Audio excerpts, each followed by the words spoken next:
Dagsa pa rin ng mga turista sa lalawigan ng Albay sa kabila ng matinding ashfall na naranasan sa ilang bahagi ng probinsya dahil sa pag-aalboroto ng Bulkang Mayon. Si Helen Balae ng Radyo Pilipinas Albay.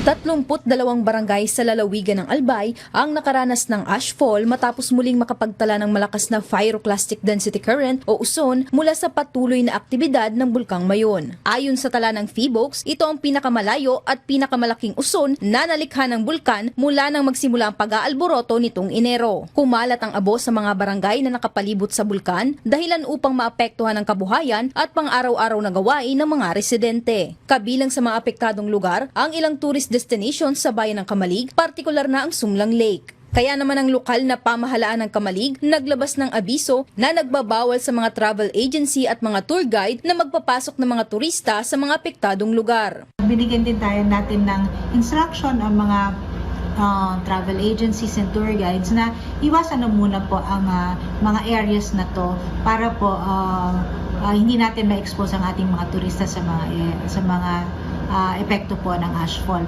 Pero paglilinaw ng Tourism Office, ligtas pa ring pasyalan ng Kitwinan Hills sa Kamalig, Kagsawaruin sa Bayan ng Daraga at iba pang tourist spots sa lalawigan. At dahil patuloy na umiiral ang hanging amihan, nagpapaalala ang provincial government sa mga residente na magsuot ng face mask lalo na sa mga bayan ng Kamalig at Ginubatan. Samantala, hindi naaapektuhan ng turismo ng Albay ng pag-aalboroto ng Bulkang Mayon. Sa katunayan, tuloy-tuloy ang pagdating ng mga turista kahit pa maraming canceled flights nitong Enero. Natutuwa naman kami na nung January, totoong merong nag-cancel ng flights pero yun yung mga nag-book lang sa Klook or mga nag-book lang sa online na hindi naman nakakausap ng ating mga local tourist stakeholders. Pero sa aking panayam po sa ating mga accommodation facilities, hindi naman sila masyado apektado ng mga cancellation.